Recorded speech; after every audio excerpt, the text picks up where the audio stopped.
Thank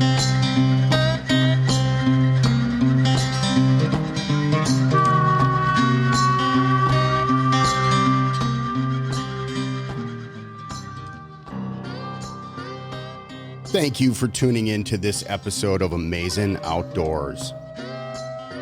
This podcast is being presented by Uplnd Outfitters, home of the Relentless pants, man.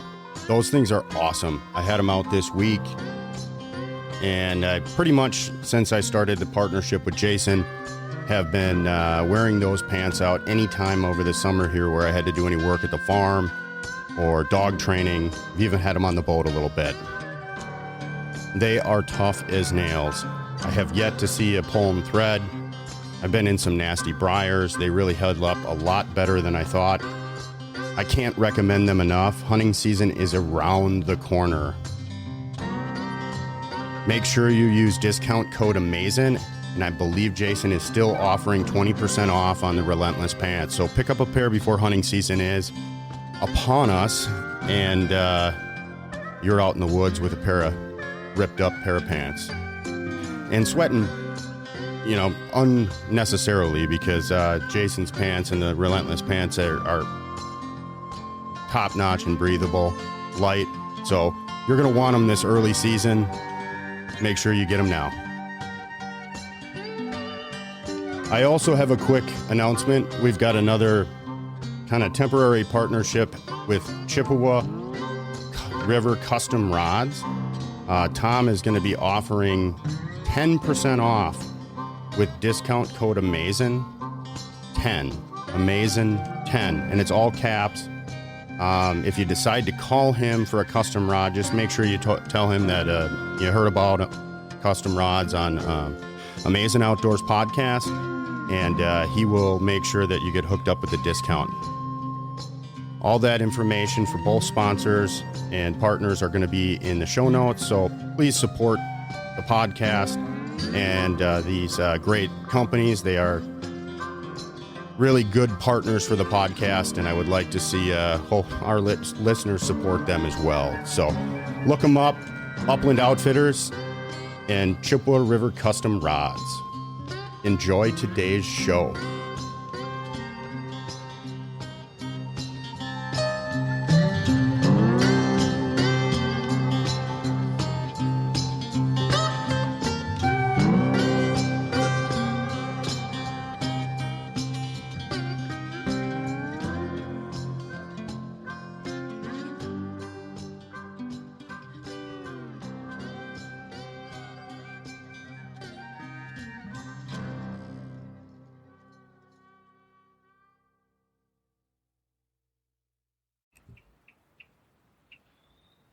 Hello and welcome to Amazing Outdoors. I am your host, Jeff, and I am sitting on location in Scott County with Rick Walker. Rick, how are you?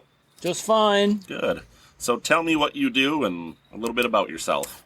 Well, I'm a taxidermist for over 40 years.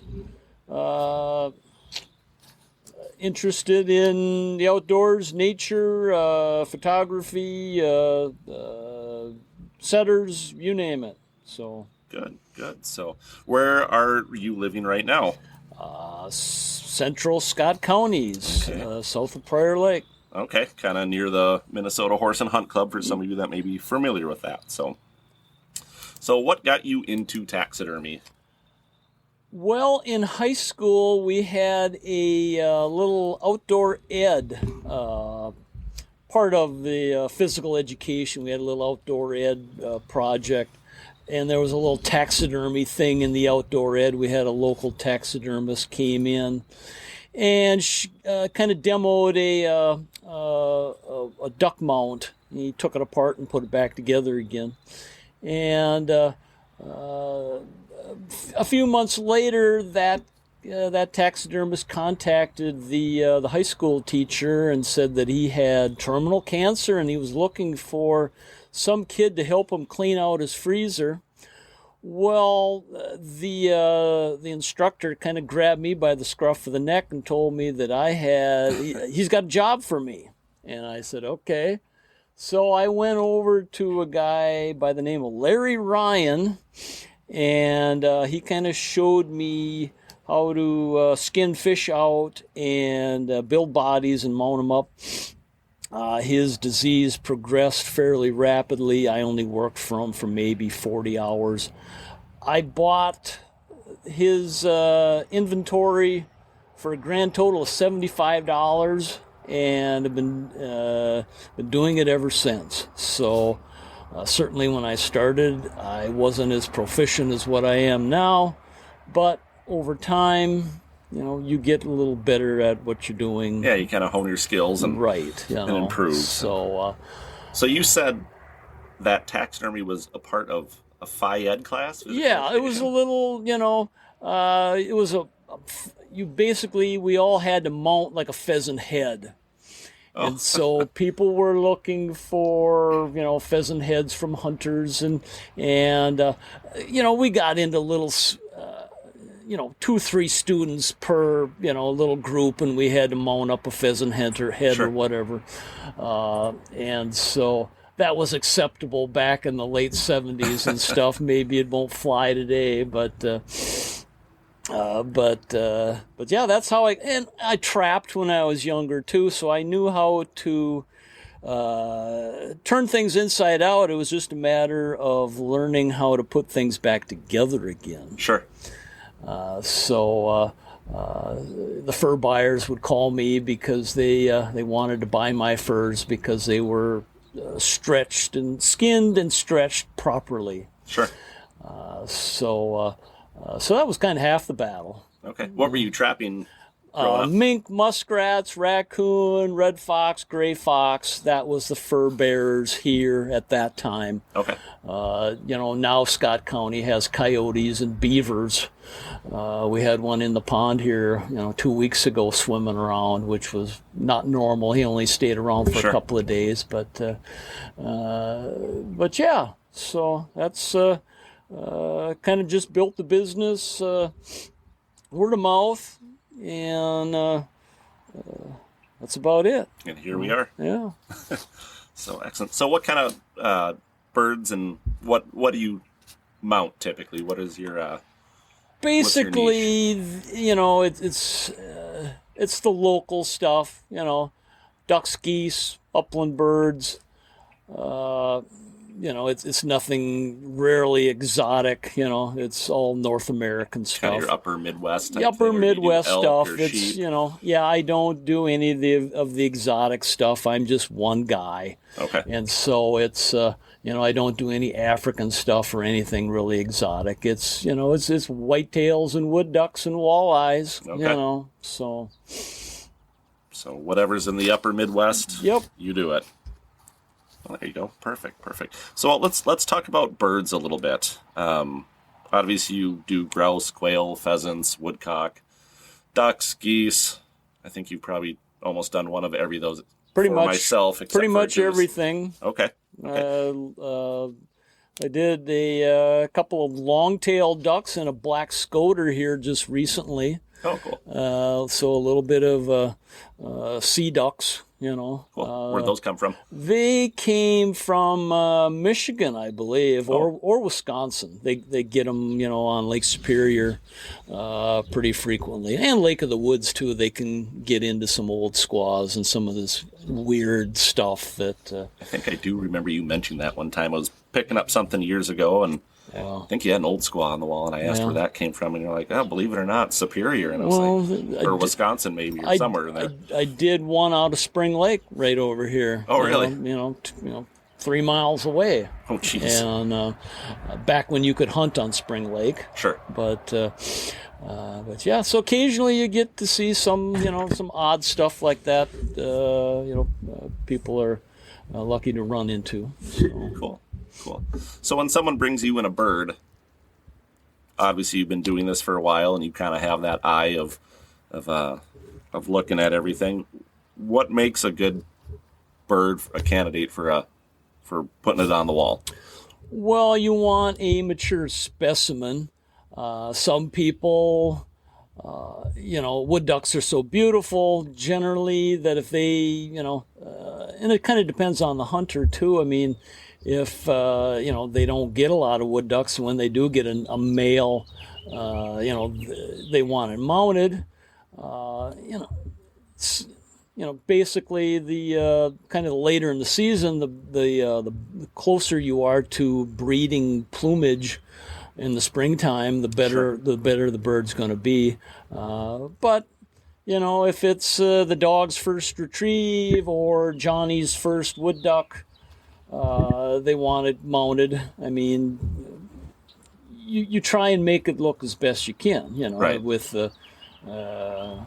what you've got, in a perfect world, you go over the bird, you make sure that they're all fully plumed out, and kind of make sure that the wings aren't shot up too bad, and it's these birds that take a full load at 15 yards that have 2 broken legs, 2 broken wings, shot up head, and that just went poof when you shot them. Those tend to be more of a challenge. You've got 40 holes to sew up on the inside of these things. But then you got the other end of the spectrum where it's a nice mature specimen late in the season, and you put one pellet in the neck and down it went, and it was dead when you picked it up, and there's not a feather out of place. I mean, that's perfect. But you never know what you're going to work on the next day. You pull this stuff out the night before and let it thaw out, and so you kind of pull things apart, and you never know what you're going to find when you get into these things, just how bad the damage was, but you just got to put Humpty Dumpty back together again. So that's one way of putting it, huh? Yep.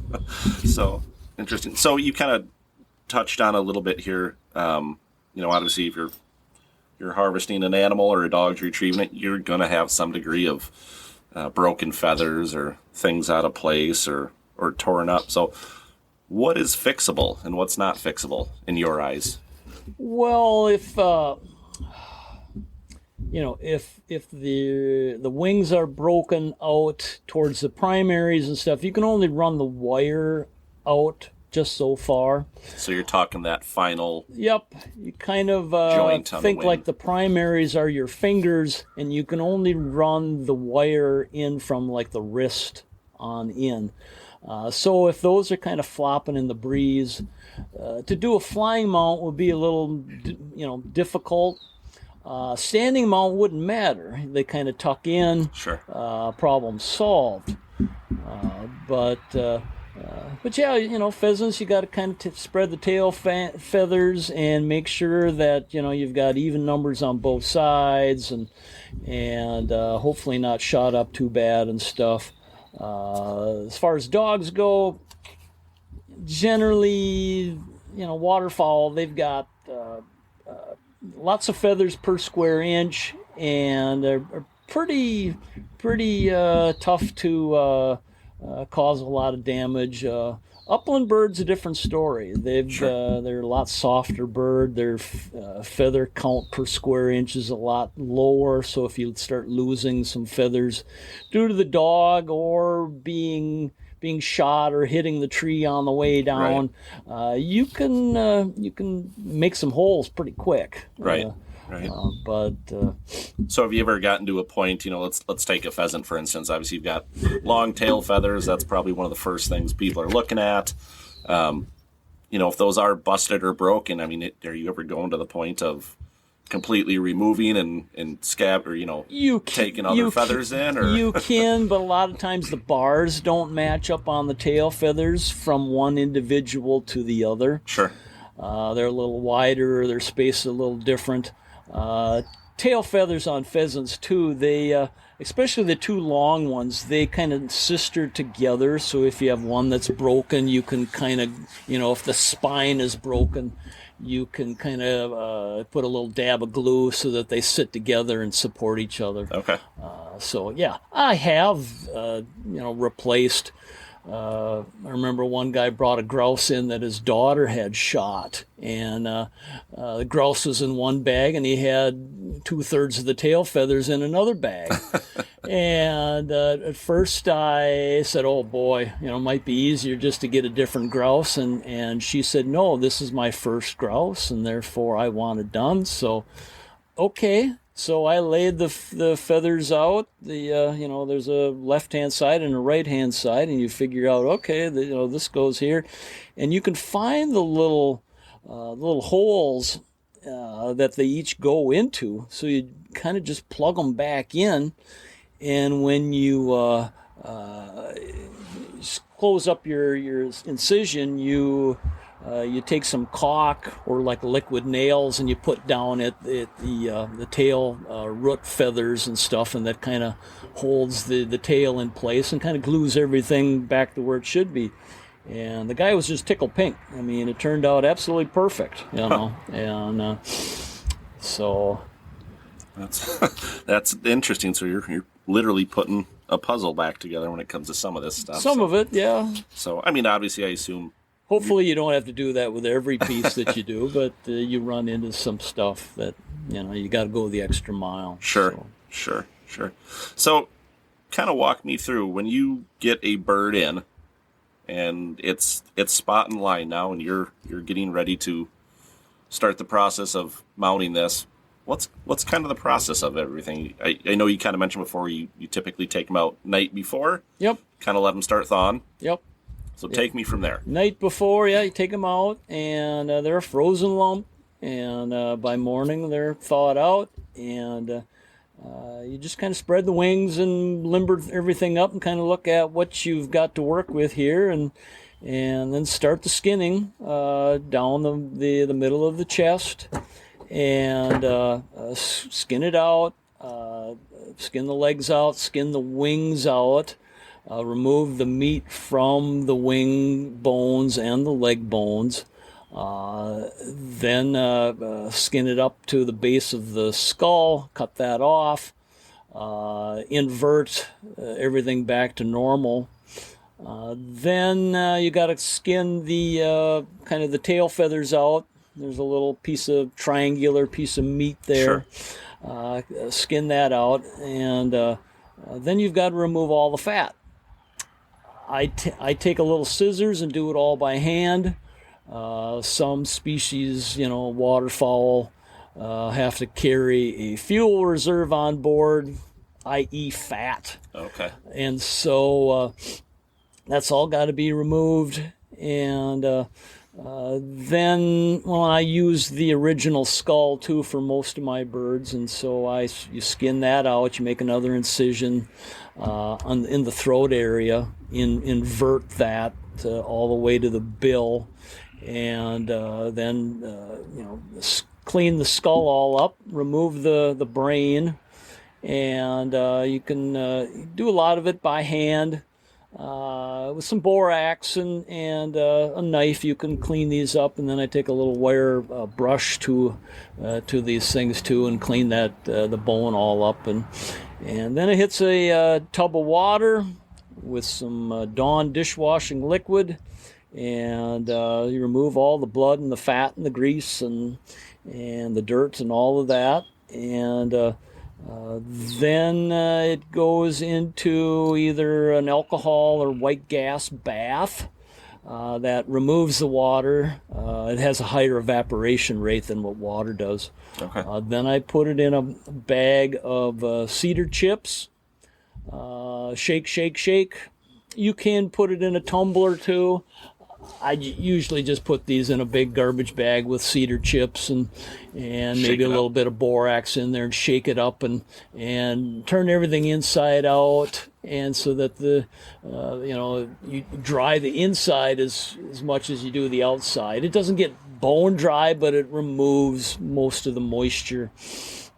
Then I hand wrap a body out of wood wool Excelsior, kind of the old-fashioned way. Okay, so you're not buying a prefab body from... I can, but I can make one. Not all mallards are the same size. some of them carry more fat. You've got to make the body a little bigger. I can easily do that with a hand wrap body. It is kind of the old-fashioned way of doing it, but in many respects, it's superior, in my opinion. But, okay.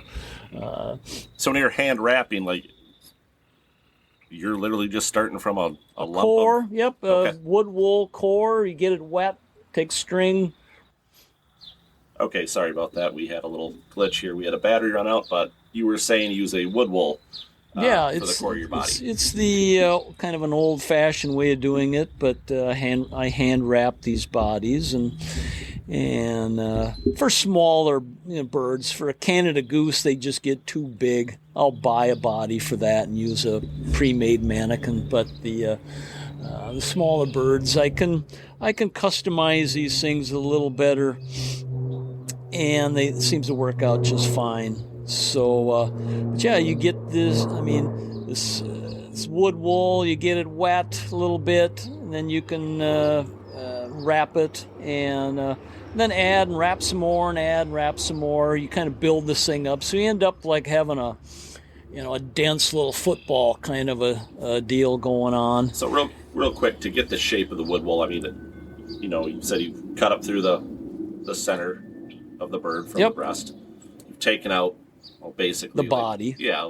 I've got a body laying there. Are you tracing that? Nope. Just eyeing it up. I mean, I've got a body laying right there, minus the skin, and I just make a duplicate, and then you kind of add, 10-15%, whatever, because of the fat removed from the inside of the skin. Just make it a shade larger. So are you kind of test fitting that as you go with, draping the skin over it, or have you got it down to I've got it down to the point. I've done thousands of them, so it's pretty easy. Pretty easy for me to do it, know. But then the bird skins, you take them out of the water, kind of squeeze the water out of them. They kind of look like a wet dish rag at that point. You'd think you'd never bring it back to anything that you'd want to display. Right. But then it goes into either alcohol or white gas, which has a higher evaporation rate. Then I put that in a bag of wood chips, shake it up, build body. Then I take the skin and take a hairdryer to it. Get the inside kind of mostly dry, and then turn it right side out, and then blow dry all the feathers, so they're nice and clean and fluffy now. I cut some wire, sharpen the wire, then you run wire in through the wings and the legs, and put your then clay in the head. And then you've made a little neck too, also with your body. You've made a neck too. And you make a little curlicue at the end of the neck wire that goes into the brain. You basically put hot glue in the brain cavity, and so that the body goes in, the neck goes up into the skull. You hot glue the skull on there. You run wires through the wings that you wrap with polyester to kind of rebuild some of the muscle tissue on the legs and stuff. Sure. Run the wire through the body, kind of cinch it over, pull it tight, get that all secured. Then you can close up your incisions in your chest and your neck, and then you can position it standing, flying, whatever. So when you've got it to that point, obviously you said the bird still has a little moisture to it. Yep, the skin is still moist and very flexible. Okay. When you're drying these things, you just don't want the inside to be wet, because if it touches any of the white feathers, basically on the chest, you will stain them again. Okay. And so that, and then a lot of necks too on, wood ducks and stuff are white, and if that skin is a little too moist, it doesn't really take much of any kind of just a glancing blow at anything that's moist or the skin, if it was, bruised or damaged, it'll be a little red, and that will stain your feathers a little bit. Okay. And it's a process that should go fairly quick when you're putting these things together, because that's what I was going to ask. Yeah, you don't want to back on. How much time do you have to? You don't want to dawdle. You want to get things pinned up, and just so that there's no soiling of any of these feathers and stuff. Okay. So once you've got that body on, you're starting to get the wings and legs into position. If they're flying mount, or is that like 20 minutes or is that an hour? The positioning. Minutes? Yeah. Or how long do you have until that starts to dry? You would have for overnight before that's going to really dry down. Gotcha. Wintertime, of course, is going to dry quicker than summertime. It's just a little drier, and things move along quicker in the wintertime than they do in the summer. So that's why you keep the fire going, huh? Yep, fire's it's cold in Minnesota. Sure. So. Yeah. Well, it probably helps with your dries drying too. That stuff out. Yep. Interesting. So on a given, let's just say a pheasant or a grouse, or kind of your average size birds or your duck, from start to finish, how long does it take? And obviously you have some dry time in there that you're really not. Start by 8 a.m. It depends. Your average size duck, mallard or wood duck, whatever.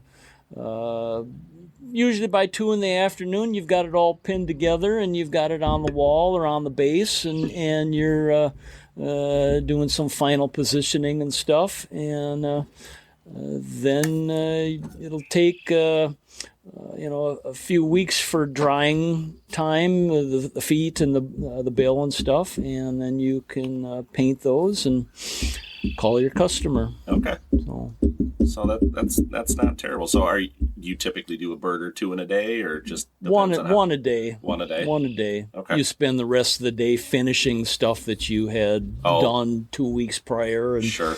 And you've got to order materials and take care of customers, and sure, fills your day. So sure.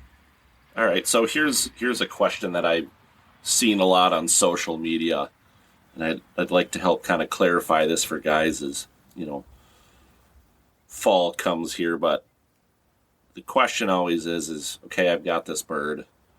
They always talk about, how are we going to store this? What do we have to do? So let's take this from, I'm out in the field and I have just shot a grouse.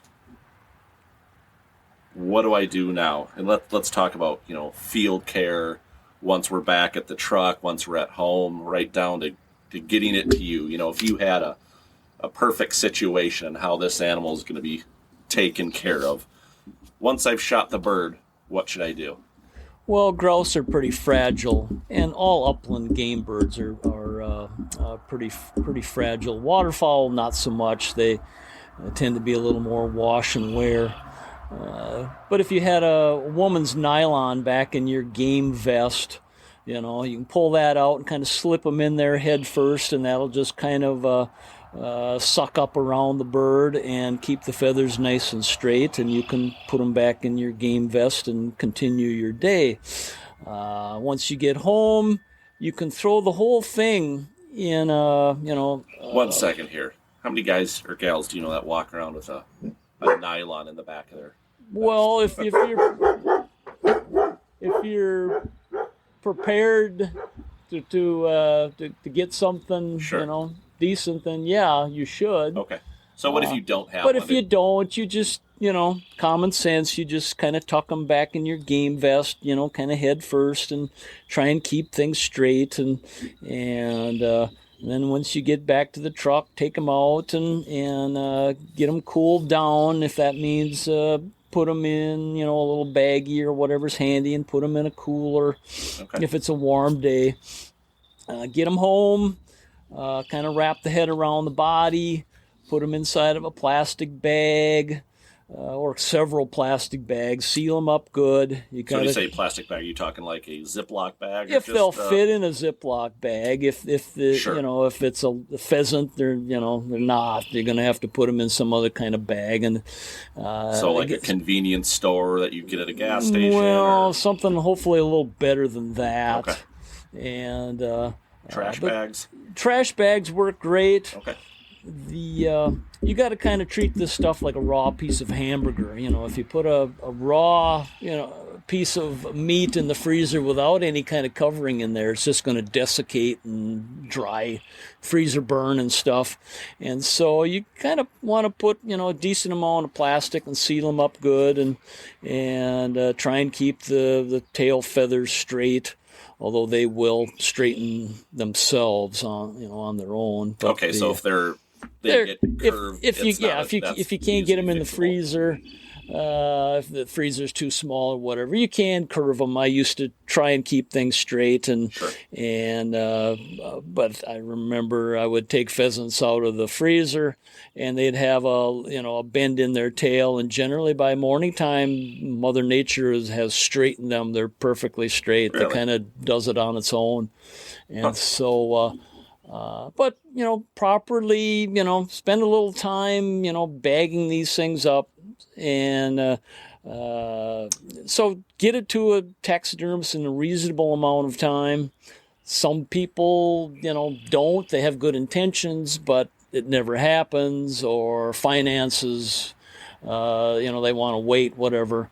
If you can vacuum seal these things, then it's gonna keep for a long time. Okay, I was going to ask you about that with vacuum packers becoming very popular. Yep, that'll work too, if that's an option. Okay. But generally, if you get this stuff, to a taxidermist in a reasonable amount of time, it should be fine. But occasionally you run into stuff that's 2-3 years old, and I've had some stuff that was wrapped in garbage bags and then duct taped and then put in another garbage bag and the bag wrapped around it and then duct taped. So it literally, had like a 1/2 inch of plastic around it. Sure. And those birds were, 4 or 5 years old, and they were like they were shot last week when I pulled them out. Then you have the other end of the spectrum where a guy put it in, a newspaper or, a bread bag and didn't even put a twisty on the end. And they're 8 months old and they're already freezer burnt. Sure. And now, can you rehydrate some of those you things? can, but there's bills or feet are a little sensitive.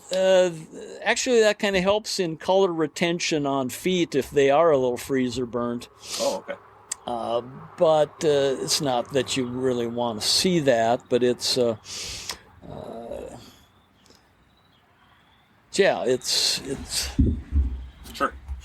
So I want to back up just a little bit. What about like wiping off any blood, dirt, dust, stuff like that? A lot of guys using pickup trucks. You throw the bird back there and it's dusty. And Yep, you can. Try and keep it as clean as possible. Okay. It's not that stuff won't wash out. I've had snow geese that were more red than they were white, and it washes out. Upland birds, the blood does tend to degrade the feathers. Okay. Waterfowl, not so much. They're a lot more durable. Upland game feathers, if there's blood on there, they do kind of tend to break the feathers apart a little bit. So you do want to wipe that off if you can. You want to wipe that off and maybe stick a little something in the if there's blood coming out of the bird's mouth or something, the beak, you can put a little cotton ball or something in there to try and keep it from soiling the feathers even more. But kind of wrap the head around the body so that it's not sticking out, and put it in a plastic bag or several layers of plastic, and try and get the air out and cinch it in there pretty good and throw it in the freezer as soon as possible. So when you say wrap the head around the body, you're talking tuck it under a wing, just don't leave it straight. Wouldn't have to be under the wing, but alongside the body, because if the head is sticking straight out, they can break off in the freezer. Something will roll on top of it, and those will break right in half. Okay. Right at the neck. So if that happens, is that fixable, or is that that's is that a nightmare? That's a 15-minute sew-up job, that you don't want to do. So I suppose that the less damage, the better the bird. That's the right. Better the output. Yep. So cool. Well, interesting. It's kind of funny to hear you talk about that. Obviously, you've probably done 2 to 3 dozen birds for me in the past. Probably a handful more if you count friends and cousins and stuff like that. And I think I've always just wrapped them in a plastic convenience store bag and wrapped them up a couple times and brought them in. Or yeah, well, if you do it in a reasonable amount of time, that's Sure. fine, But if it takes you a year to get it to someplace, then yeah, you need to, wrap them up a little better. Sure, sure. So that's all great information. I think that helps clarify a lot of things and hopefully will help people. Is there a difference in times of the year that you should worry about? Let's say early September, late September versus November. You have this grouse, or maybe it's mid-October in a pheasant versus a late December hunt. Is there any difference in any of the field care that somebody should watch out for? Is it all fairly the same at that point, as long as it's not 80, 90 degrees? Yeah, if it's 70 degrees outside, then yeah, you can get some spoilage on these things if it's a warm day. Basically, in the abdomen, the stomach acids will basically that's where your spoilage will start. And you can lose some feathers on the abdomen on birds that are kind of going bad on you. I've had some geese that were shot in the springtime, down in Texas or wherever, and they had to drive them, I don't know how many miles north to get them here. And, it was 70, 80 degrees or whatever when they were shot. And I had to call the guy, that I can't do these, there's too much spoilage going on, Okay. The stomach acids are basically kind of working their way out, and we've lost, 6 inches on the belly. The feathers just fall right out, but in the, so you try and get them cooled down, and in the freezer is ASAP. So. Okay. Oh, that's interesting. I had a couple quail I brought you earlier this year. I don't know if you remember those, but it was early on in a Kansas trip, and I think it was 3 days by the time, and I was trying my darndest to put those on ice packs and everything, but we also had some 60-degree days in there too, and so ice doesn't really want to stay in its natural form. It kind of wants to go back to being water here. So yeah, that's interesting. I know it's kind of tough sometimes too when you're staying in hotels or motels. A lot of time, all you have is a little fridge, and I suppose that's better than nothing if you can't get ice. But. Fridge will work, for the short term. Okay. But try and get them frozen as quick as possible. So is there anything a guy should really look at? Let's take those woodcock and quail, or California quail, Gambel's quail. A lot of the smaller birds versus a pheasant or a mallard or some other bigger bird. Is there any difference in care that a guy should look at for those, or is it more just kind of making sure you haven't torn up a lot of feathers, or a dog doesn't have it halfway down its throat on a retrieve, or something like that? That shouldn't be any different. Okay. I mean, a bird is a bird is a bird, so size really doesn't matter. I mean, it's just cool them down and get them in the freezer. Okay. So that's the name of the game. Clean them up, cool them down, freeze them. Yep. Excellent. So let's talk a little bit about fish. Kind of the same layout here as before, but what makes a fish a good candidate for the wall? Size. People want a trophy. Want a 16-inch crappie or a 30-inch walleye or whatever. And although I do plenty of smaller ones too. I mean, it's trophies in the eye of the beholder. Sure. I've done plenty of Johnny's little first sunfish. That's 4 inches long or something. So it's whatever the customer thinks is that they want done. Sure. So, sure. But fish generally, you again try and cool them down as quick as possible. Get them. Take a wet rag, wet towel, wet T-shirt, whatever's handy. Get that sopping wet. Wrap it around the fish. Put that inside of a plastic bag and freeze it. Okay. you want to retain the as much of the color and the pattern on the skin as possible. So the quicker you do that, the quicker you get it frozen, the better off. The easier it is for me to paint the thing. So do pictures help a lot for I mean, yeah, customers? if you've got something that has a some walleyes are lighter colored, some are more cadmium colored. Kind of depends on the waters that they've come out of. Sure. So if you've got a picture I can look at, I can make some notations that this is a darker colored walleye. Sure. And I kind of do that too when I skin them out. I can make a little note to myself that this is going to be a darker fish, and just go a little heavier with the colors than some of them that come out of the river. The Sure. Minnesota River will be lighter colored and stuff. So kind of depends on the water quality and clarity. Okay. So with a fish at different times of the year, you catch that early season spawning crappie, and their fins kind of get torn up or cut up, and or maybe you have that perch or that walleye that's been hit by a northern and has a big gash out of it. Are some of those things fixable?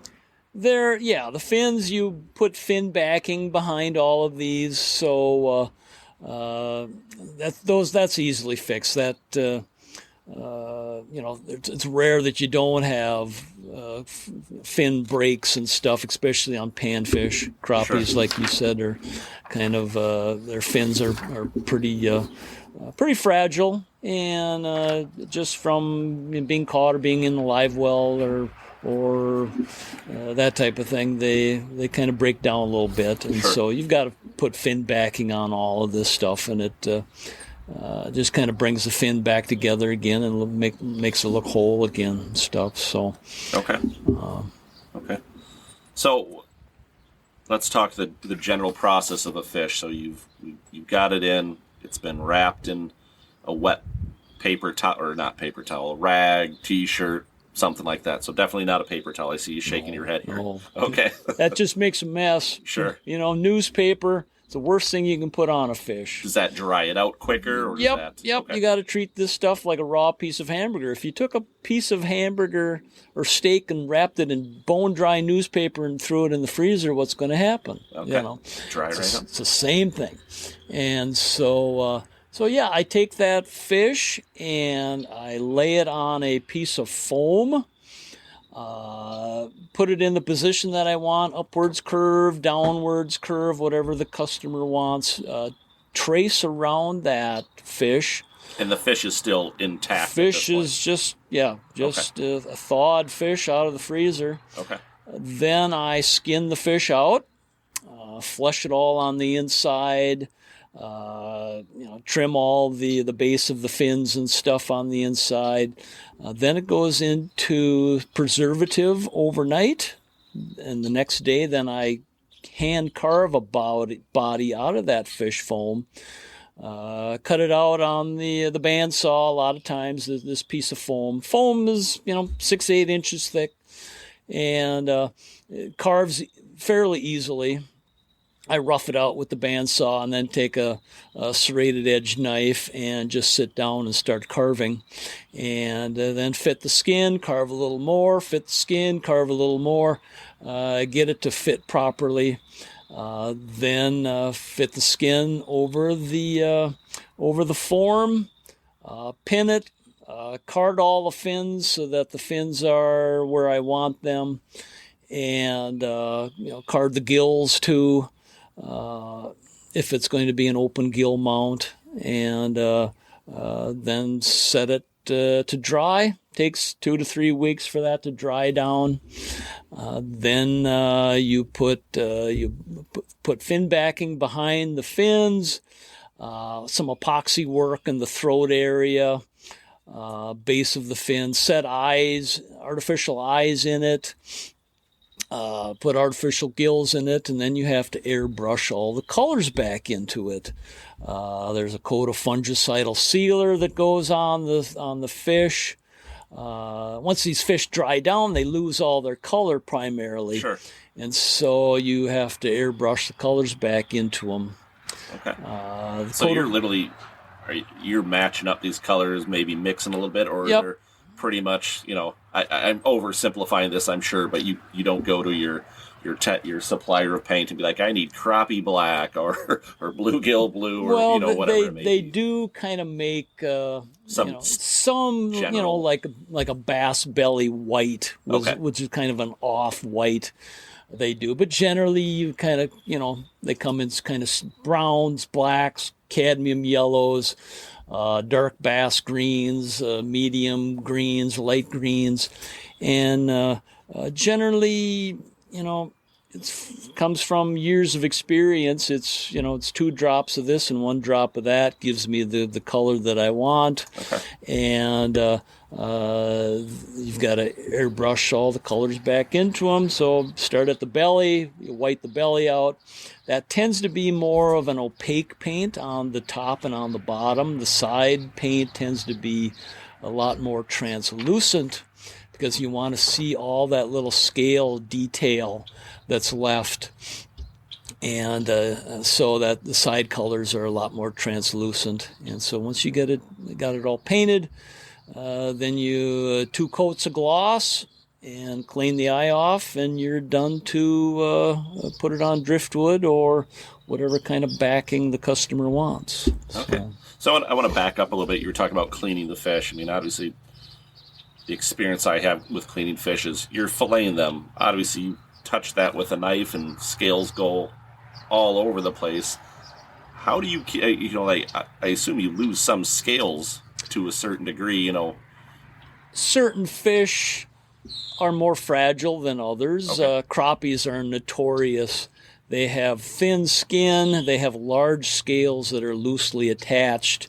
And that's exactly what I'm thinking about. It's like you put those on a board and Yep. they're falling off, right? Yep. They flop too hard. They're falling off. You don't want to be losing scales on Okay. crappies. Okay. And that's where if the thing has been freezer burnt, if it's been in the freezer for 2 years, and hasn't been taken care of, when you skin that out, you have to be a little more aggressive in fleshing that out because the skin is adhering to the flesh underneath it, and then you end up losing scales. And where other fish like walleyes or bass are tougher than old boots, I've had them that were so freezer burnt that after they were thawed, they were just about as rigid as when they were frozen. And mechanically, you take a spoon and you flesh these things out and scrape that skin, and you really have to be aggressive to remove that. And they were fine. It ends up taking you twice the amount of time. Sure. But the results were the same. But the walleyes and bass are scales are thick skins and scales that are firmly attached, and they're tougher than old boots. So Okay. So let's talk about we got fishing over catching up here. I catch a beautiful big walleye when I'm out. What should I do with that fish in the boat to give it the care and making sure it's coming to you in good form? What should I be doing in the boat? Throwing it in a live well, putting it on a stringer. In a perfect world, you would have a box of borax with you in the boat, and you would put borax over the fish, and you would take like a wet T-shirt or towel or something and wrap that around the fish with the powdered borax over it, and put it in a cooler. On top of the ice and not in the slushy mess in the bottom of the cooler. Sure. And then get it to shore as quickly as possible, put that inside of a plastic bag, and freeze the whole works. In 40 years, I've had, I think, 2 fish brought in that had been done to them. But it depends. I mean, if you're in the middle of Mille Lacs and you're pumping 80-degree water into that live well, that fish probably won't last too long. And you want to try and keep them alive. That'll keep the color. But you may just have to go to shore Okay. and find a freezer for them. So ideally, I mean, a lot of guys, if they're they're out there for long hours, typically people are going to have a cooler.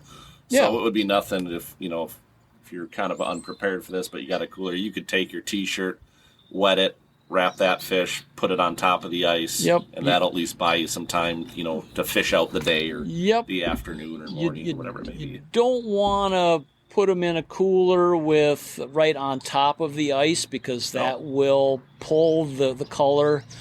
And it's not only the color, but the pattern on the scales also. You'll end up with these blonde, these bleached out areas. And I've had fish, walleyes especially, that one side was in the slushy water in the bottom of the cooler and the other side was on top and just in the air, and that side is fine. The stuff in the water is just bleached white. And so that's not what you want. I mean, that way you're going to have the fish going the one direction, the show side, So are you recommending not to put them in a cooler then? Well, you're going to have to. I mean, it's summertime. Eventually, you're going to have to, but just keep them out of the slushy, sloppy bottom. I mean, if that means. So if you've got good fresh ice and they're right on top. Good fresh ice, and if they can sit on top of the pop or something, so they're not down in the slush, they're cool, but yet they're not, swimming, in the bottom of the cooler. Okay, so I know, like in the past, like we've gone to some places where we know, hey, there's a very good chance of catching a giant brook trout or a nice walleye or a good crappie. Would it even work? I've typically taken like 1 liter bottles, filled them with water, freeze those things.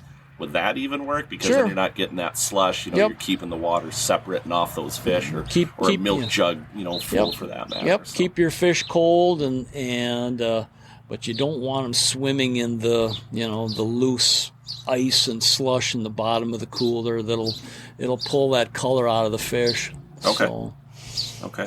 So how does it differ, between summer fish and, let's say, fall fish or an ice winter? Winter. Winter fish are easy. They're out the door and they're flash frozen. So the color retention on those are pretty good. You kind of want to keep the fins from breaking and stuff. Yeah, I suppose that's because they end up being like potato chips when they're frozen. Sure. And but again, in the wintertime, then if you wrap them in something wet and throw them outside, they'll freeze up real quick, and then put them in a plastic bag, and when you get home, throw them in the freezer. Okay. So if you don't have anything wet, I assume you can just put them on the ice, get them home. Just maybe slightly thaw them so those fins aren't brittle, and then wrap them in something wet again. It won't hurt the fish to thaw it a little bit before you wrap it and throw it back in the freezer. So winter fish, generally the colors are pretty much perfect. It's the summer ones that die in the live well, or swim around the bottom of the cooler and dead and change colors on you. Those tend to be a little more of a challenge to try and paint. So is there any advantage to? I just want to back up a little bit about freeze them. Ice versus like a dry ice even. I've never had anything with that. That should work just fine. Okay. I don't know how much people utilize dry ice. Well, you get guys that doing, shipping something, to and from. You get a guy from Alaska or shipping back halibut, and maybe they did a day of trout fishing or salmon. Yeah, that would work. Do you notice any difference between, your basic walleyes, crappies, panfish, bass? What happens when you start getting this like salmon or trout? Some fish that kind of have oilier skins. Yeah, is there a whole different level of difficulty or issues that you might potentially have with that fish? Kind of depends on the water that these cold water fish come out of. If they come out of a stream, generally they're not real fatty, and they're smaller fish too. But they mount like everything else. Okay. Trout are beautiful. They turn out like little jewels. You tend to use pretty much every color in the rainbow, paint those. Sure. And there's a lot of highlight type of paints too, micas and pearlescence and stuff that go with trout. Sure. That they turn out just gorgeous. The stuff that comes out of the Great Lakes tends to be fattier. With a traditional skin mount, you'll have more issues with fat coming to the surface, maybe pushing your paint up down the road after your mount's a few years old. That can be easily touched up and stuff. But a lot of the Great Lakes salmon and lake trout, the real high oily fish, they'll do basically a head transplant. You can buy an artificial head when you mount these things up. You use the skin of the fish, but then you put an artificial head on it, which that's where a lot of your fat deposits lie, and that's where it'll give you more of a headache. And so they kind of, you can buy a artificial head and swap that out and paint it, and it kind of gets around those problems and stuff. But then the cold water fatty fish too. If you have access to a freeze dry machine that will lock the cells of the fish, that the oil can't move around then, and those freeze dried conventionally mounted fish tend to keep pretty well down the road. So. Okay. So another question I've seen a lot of in the past is, I've got Grandpa's old northern or walleye or something that he caught, and inevitably, obviously, I'm sure practices and ways of mounting birds and fish have changed over time. Can you take a 40-year-old fish mount and repaint it and fix it up and make it look like it was just caught, or is that? Well, I can certainly give it a facelift. Okay. You can rebuild the fins. You can clean the thing up. You can epoxy some areas that need to be built up and stuff. And sometimes you have to strip the old finish off the fish before you paint it. Other times you can just kind of top coat it and kind of bring the color back up and hit it with a new coat of gloss. And it won't look like a brand new fish, Sure. but if the fish is 40 years old and it's Grandpa's fish that he caught. Yeah, I would say I'm sure we've all seen them in a bar or Yep. a restaurant. They're all bleached and Yep. They can no go color. through quite the transformation. Okay. They can you can give them quite a facelift. Okay. And they can look presentable. They can go from a garage fish to a living room fish. So. Oh, there you go. So, or the old back of the bar that's been covered in smoke damage. Oh yeah, plenty of those. So interesting. So real quick, we're not going to go on it too much, but big game. Your mule deer and white-tailed deer, antelope, that type of thing. I think that's probably more your niche. You're really not doing any moose or elk or caribou or anything. Any precautions a guy needs to exercise with those, or are those pretty straightforward, just given time of year and that they're shot? Obviously, it's typically cooler weather. Maybe some early antelope hunts are a little different, but well, it has typically been, but due to climate change, we're seeing more openers, deer hunting openers in Minnesota, that we have to deal with 70-degree temperatures. yeah. And so you've got to keep these things cool. If that means finding a walk-in cooler for your whole animal, or packing them with ice, getting them skun out, and the head and the hide in a freezer someplace. That's what you got to do. Okay. Because if you got a 70-degree day, it doesn't take long for bacteria to set in, and you can start having some hair start to slip and some spoilage. When you say hair slip, is that just taxidermy? Decomposition is setting in. Okay. You've got So it falls bacteria out. working on the inside of the skin, and the skin will start to the hair will start to fall out. Okay. So you got to keep this stuff cold, and get it to a processor or break it down yourself and get the head to a taxidermist or in a freezer someplace. So that one thing I was going to ask is, obviously with CWD becoming an issue, and I know we've talked in the past that things have changed where you're not allowed to bring an animal, Okay, sorry about that. We're back. We were talking about bringing animals across, state lines now with CWD being such an issue. What do you recommend for that guy? Are we kind of at the point where if you've got an animal, you better learn how to cape it, or what do you suggest for? Well, for you guys either doing that? you either have to learn how to skin the entire head out yourself and remove the antlers, or you have to find somebody outstate that does. Either if you use a guide service, hopefully your guide knows how to do that Sure. for you. Or you've got to track down a taxidermist or maybe a butcher or whatever. That I know it can be a challenge, but you can't bring that stuff back into the state of Minnesota from out of state anymore. So you've got to break it down. So I want to see a hide in one bag and you holding the antlers in your hand in the other. You know, so. If it comes from out of state, and so if you're gonna have to track some taxidermist down on a Sunday afternoon to break this thing down, he's gonna charge you something for it, but that's what you got to do, So how about versus a deer that's from Minnesota here? Yeah, well, if you shoot it in a chronic wasting disease area. You've got to break it down too before it leaves the chronic wasting disease area. Those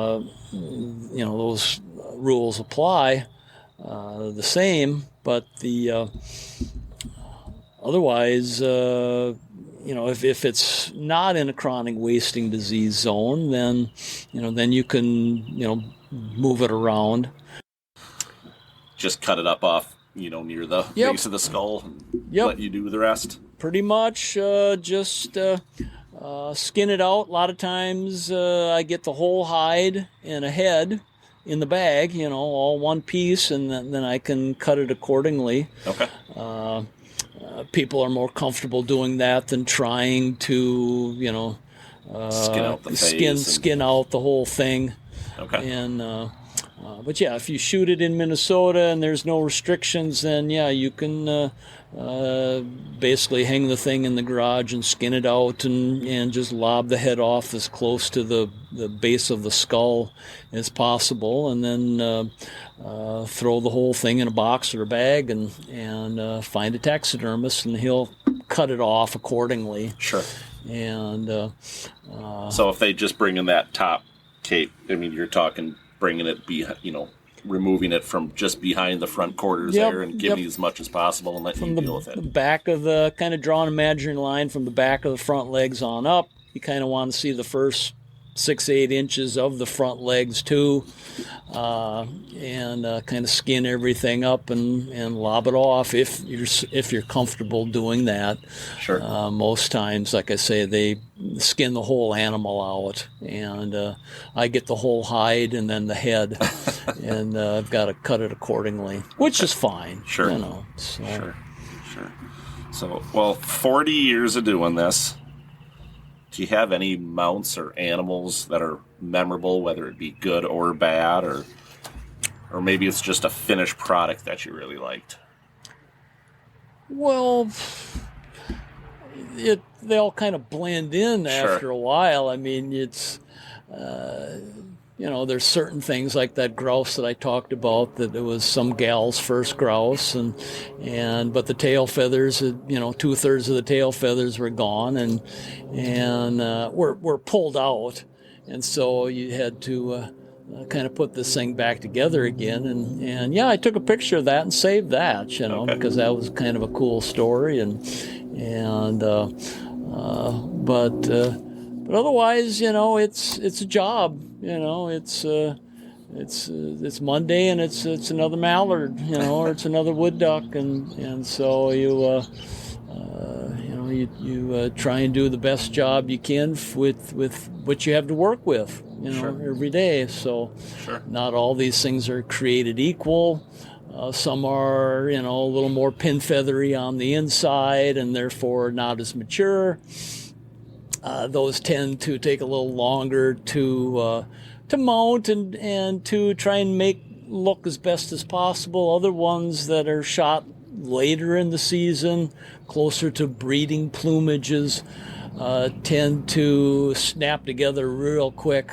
A quality bird goes together real quick as so opposed those southern waterfowl. Yeah. If you want to, go hunting down in Arkansas or Texas or wherever in December or January, you're going to shoot some beautiful birds, as opposed to Manitoba, in October. There's going to be a lot more pin feathery stuff. The closer you get to springtime, the higher the quality, the higher the plumage, the prettier the birds are going to be. So, as far as waterfowl, So have you ever gone back and just put it together? And any idea how many birds or deer you've gone through? I have no idea. I am sure thousands of them. So it used to take me twice as long to do this, a bird, as opposed to what it does now. I mean, you can basically do it blindfolded. It's you don't even have to think about it anymore. It's just it's just second nature. So interesting. Well, is there anything else about the whole process or the taking care of whatever species it may be that we haven't talked about that you might want to add in or anything like that? I think you've covered it. Cool. So when you're not in the shop, what do? You a big hunter? Obviously, I know you hunt. I'm sitting next to your dog here. Little bit, chase the grouse and the woodcock with the setters, and do a lot of gardening, a lot of wood cutting and wood splitting, but agate collecting. Okay. Like to anything go outdoors. Outdoorsy stuff. Get outside, get moving. Right. So. Right.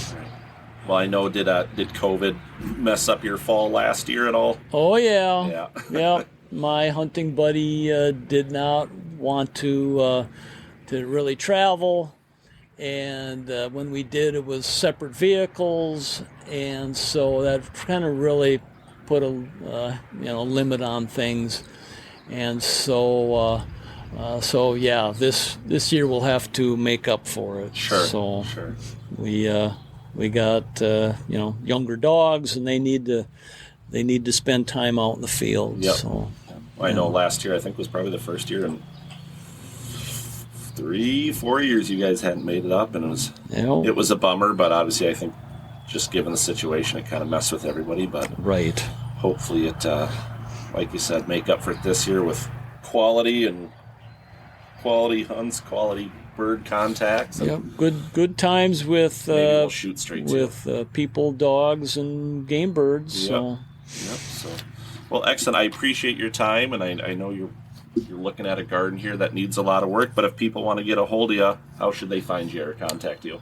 You can look me up on Borkert's Taxidermy on Facebook. How do you spell your last name? BORCHARDT. Okay. Borkert's Taxidermy. Yep. Excellent. Well, I appreciate your time, and we'll let you get back to your daily hobbies here. Sounds good, Jeff. Thank you. You bet.